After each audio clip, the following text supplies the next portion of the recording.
Hi, good evening. Welcome to Business Live with me, Daryl Kwao. Tonight in our summaries, transport fares go up by 10% and workers of General Motors begin a strike over pay issues. Details next.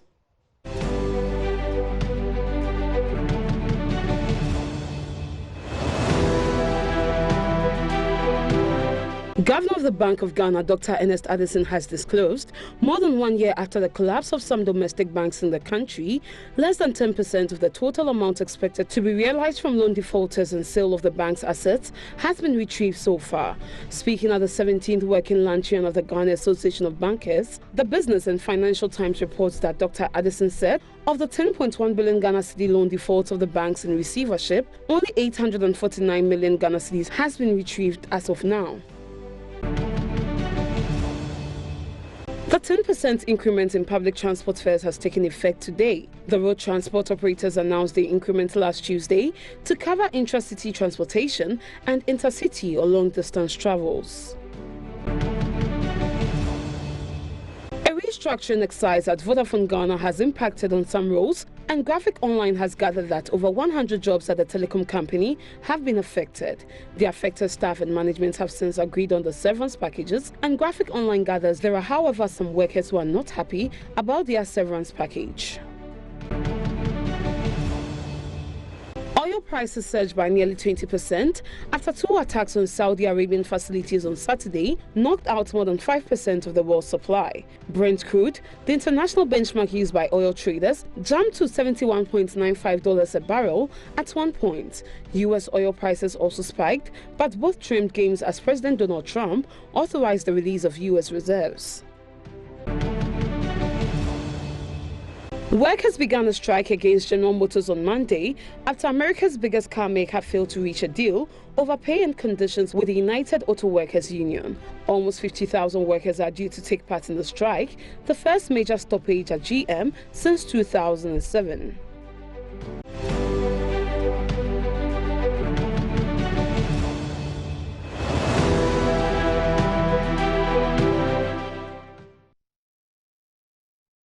And we'll have more on the Saudi oil attacks and its impact on us here locally a bit later in the bulletin. First, government would end the year spending far more than what has been projected in the 2019 budget.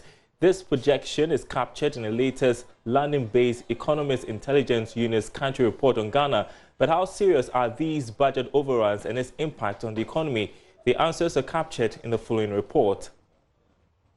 The unit is basing its forecast on government's quest to meet some of its election-related promises to industrialize the economy ahead of next year's general election. It is also warning that rising interest payments, public sector wage bills and city depreciation would worsen the situation. The overruns would result in an end-of-year budget deficit of 5.5% running into 2020 post-elections. This is more than the legally required target of 5% in a financial year. Government in the 2019 budget is projecting to spend about 72 billion cedis, but based on this projection, it is likely that we may end the year more than this amount. On the revenue side, the London-based research firm doubts the recent measures that government has outlined in the budget to deal with revenue shortfalls would really get the desired results. Government over the last 2 years has sought to digitize tax payment systems and build the capacity of local government to collect taxes. But the unit says all these may not improve their revenue position by December. An end-of-year revenue projection of 58 billion cedis is expected, but 3 months into the end of the year, Joy Business understands the numbers are still not good.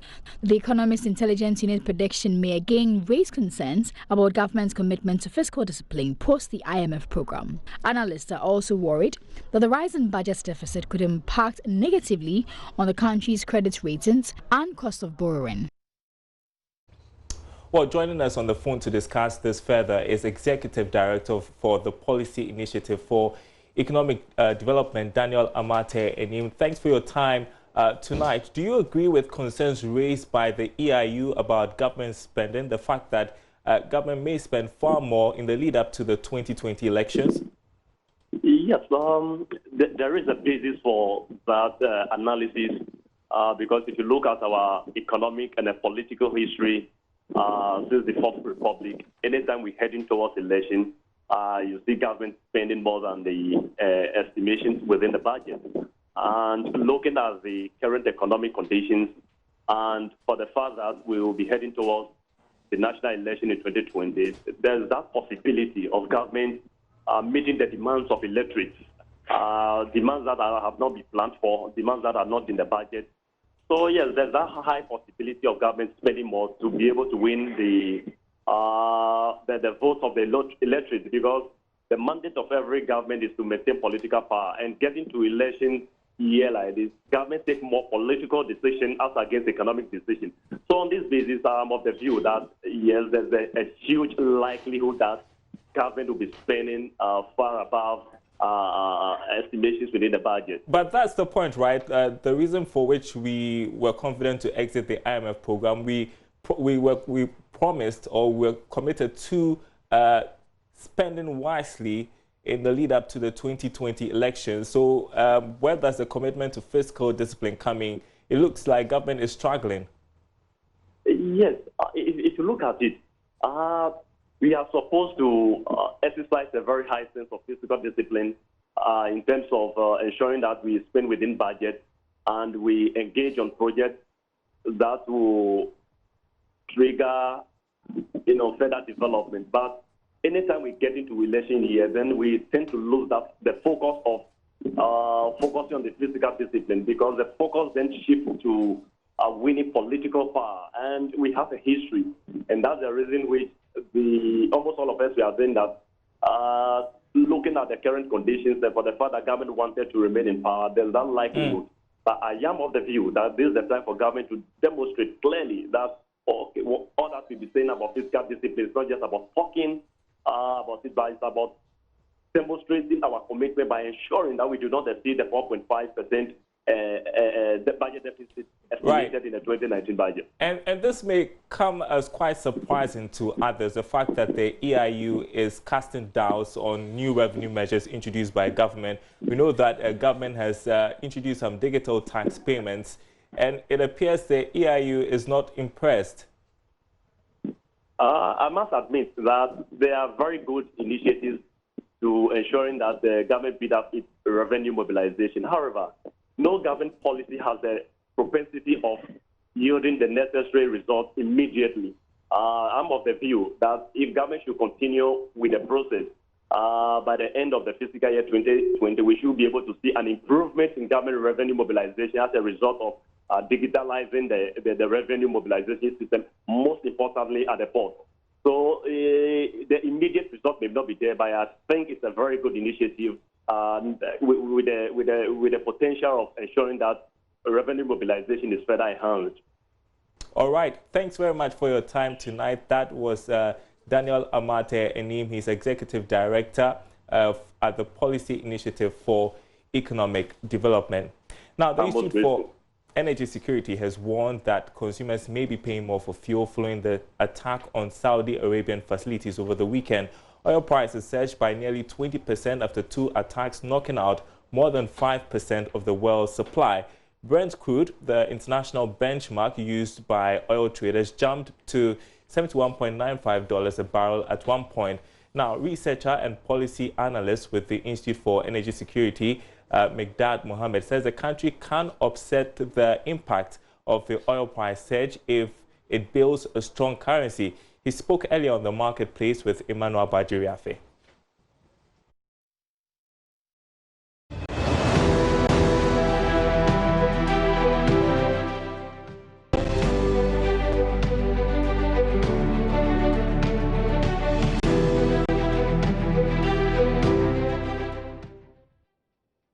You put yourself in preparedness to pay more when you are buying crude, for example, when you are buying refined products, because there is somehow a trickle-down effect from the average price of Brent crude to the price of finished products. And largely, the conflict in Yemen, if you look at the trajectory of the issues, the Houthi rebels have always been looking to make the conflict come to the forefront of national discussions across the world, because largely the conflict has been ongoing, it has been largely ignored. And so far, the rebels, even though as at now the US and Saudi Arabia are pointing fingers at Iran. Iran, exactly. I know that from the last count, there have been about 18 attacks, missile attacks from Yemen from the rebels into Saudi Arabia. The last time they even targeted the holy city of Mecca with their, just to make a statement that they are at war and Saudi Arabia is part of the coalition that is fighting them on their grounds in Yemen. They have bombed the Abha airport in Saudi Arabia, for example, injuring about 18 civilians. They have bombed Najran, some parts of civilian facilities. So this latest one is one of the most impacting one, hitting one of the major facilities for Saudi Aramco. And Saudi Arabia produces about 10 million barrels a day as part of to show up the world production of 100 million. Exactly. So when you take off that, it will mean that half of the 10 million barrels is gone, which affects the world output. Total production. And with the 20% rise in global Brent crude prices, what has even helped absorb the shocks is the hope that President Donald Trump will make true his commitment to release U.S. reserve stocks. The Saudi government also has a strategic reserve stock fuel that they keep in their tanks for emergency situations. They are expected that they will also release that onto the market, but that will not be enough to show up. And it's also not make national security sense for them to release their stock for their domestic use to show up for the international market, which is it won't make. Now, so with history in hindsight, some of these developments, become quite protracted in the long term. Now, so what should we be doing as a net importer of oil? How, for the first place, how is it going to affect us directly on the downstream? Well, it has a huge hit for us here.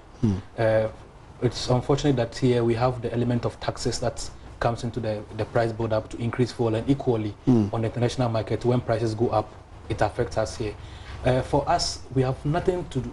There's nothing we can do to influence developments on the international market. We can't decide for the Houthi rebels when they should launch the next attack on which facility, or whether it's a Libyan general who is also launching an attack on Tripoli. We can't decide how it should happen. What we can do is to ensure that our currency relationship with the trading currency, the dollar, is strong, so that where there are increments on the international markets, our currency's strength will serve as a buffer. So local consumers here will not feel so much of the heat. All right.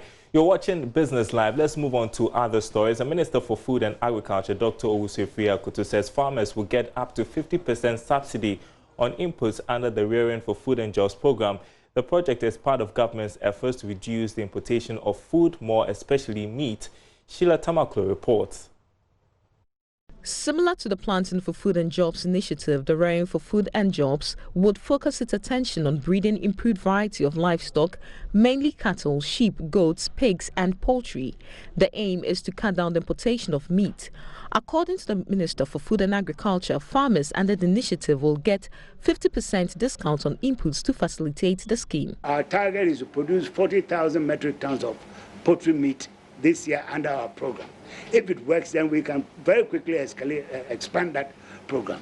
And this, we are using the district chief executives, the municipal and metropolitan chief executives, to give us 4,000 housing units for 1,000 to 2,000 beds. So these are small poultry farms.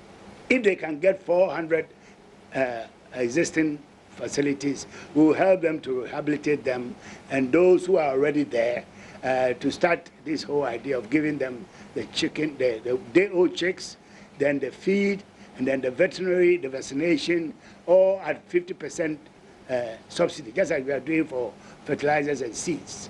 So, and most of it is targeted towards the youth and women. And we've told the chief executives that these are the ones that we are looking out for. Dr. Owusu-Afriyie further disclosed that there are plans of having poultry investors from South Africa set up to produce chicks locally. Ghana hasn't got the capacity to produce their own chicks. We've invited private companies from South Africa. In fact, from this meeting, there's a South African delegation of two of the biggest poultry producers. We've shown them government land near Koforidua. They are going to invest in hatchery and a slaughterhouses in certain clusters, depending upon where they put these houses. So every, say, 10, 20 will have a slaughterhouse. 6 weeks, 2 kilograms they should produce. Then there's a ready market for the slaughtered and packaged and all that. So we are bringing a new dynamism into the poultry industry. With the success of the Planting for Food and Jobs, the minister says he's confident of addressing the challenge of high cost of feed faced by farmers. For Joy Business, Sheila Tamaklo reporting. Now, peasant farmers in the Anglo District and Kita Municipal Assemblies in the Volta region are calling on government to dredge the Kita Lagoon to reclaim land for farming activities. The predominantly vegetable farmers lament the continuous flooding of the salty lagoon destroys their farms. Fred Duho visited the area and has come through with this report. Between the sea and the lagoon lies the Anglo and Kita plains for human habitation and being used as a source of livelihood. Over the years, the sea has wrecked homes as well as some tourist sites, while the lagoon continues to destroy farmlands during harsh climatic conditions.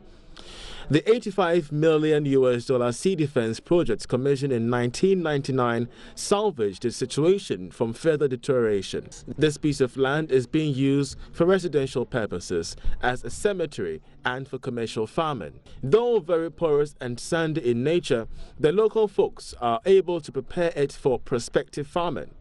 Kwame, a young farmer, tells me the only solution to the land issue is to dredge the lagoon to reclaim lands for farming and fishing purposes.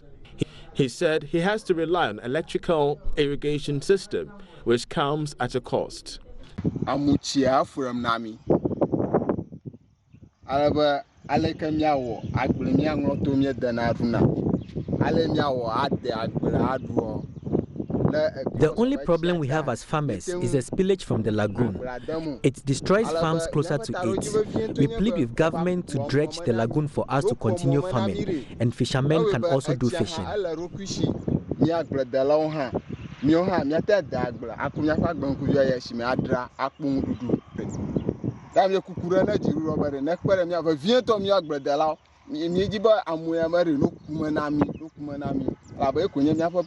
Stephen Awuku is a retired teacher who says though farming is much profitable than his former job, it depends on the season and hard work. When you want to set up the well, it will not, if it hasn't landed that well on a sandy ground, then you'll be wasting your money. But at certain places, you can get the well landed, then you are lucky. Like the one at this side, they are very lucky. What is the main problems you face in your farming? It's the watering and manure. Due to the diminishing size of the land, peasant farmers make use of any piece of land. Yaira is one of the farmers who shares a 100 by 100 meter plot of land with 15 other farmers.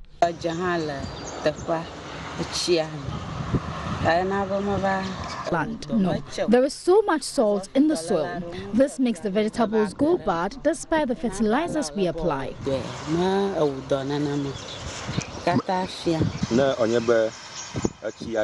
When excess water from the lagoon enters the farm, the tomatoes go bad, and insects also do infest the plants.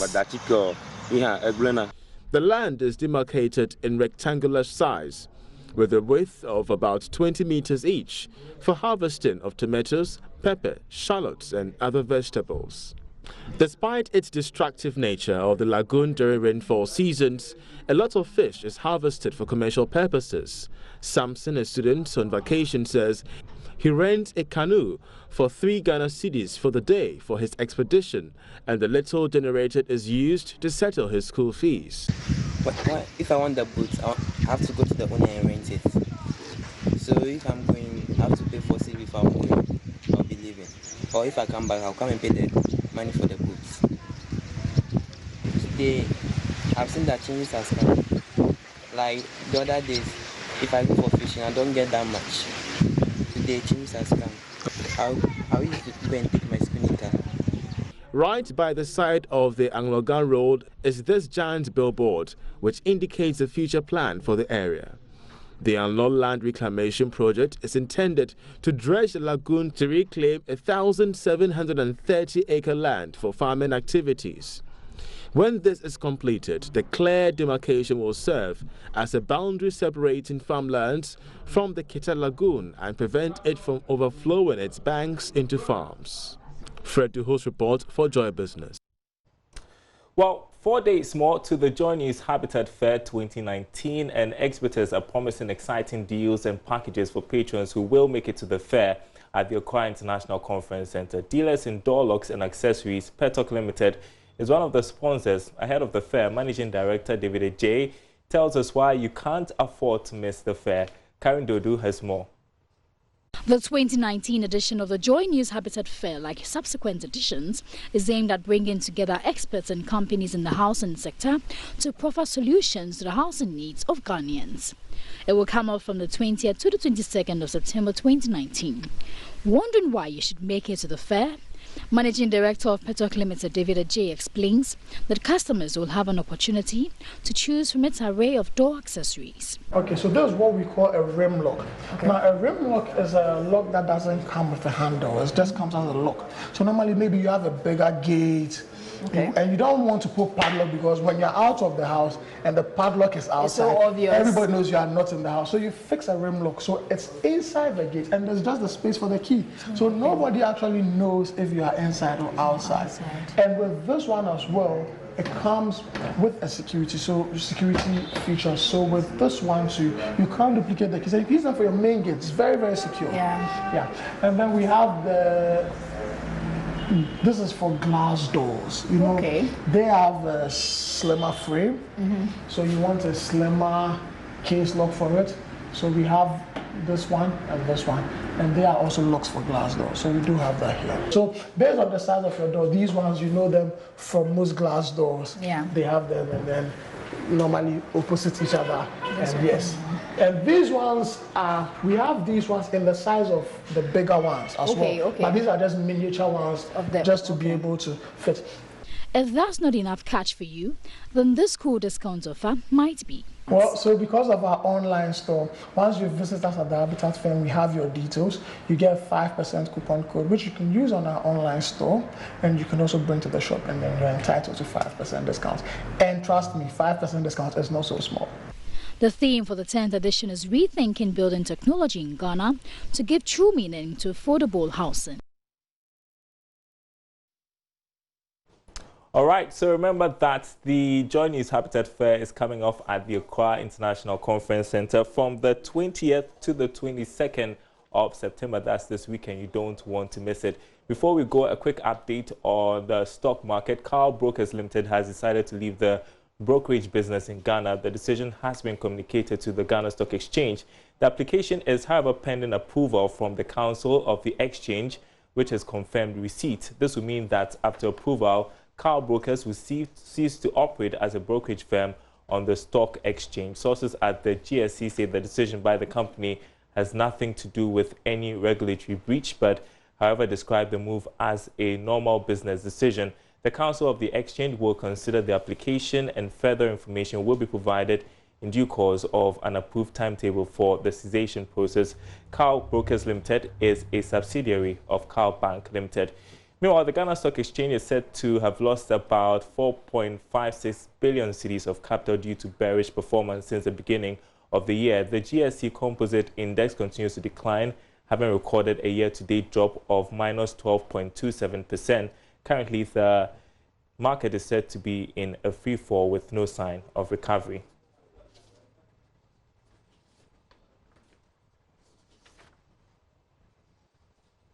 And that's it for Business Live tonight. There's more news on our website, myjoyonline.com/business. There's more on the situation with the Ghana Stock Exchange, the stock market having lost 4.56 billion cedis in 9 months.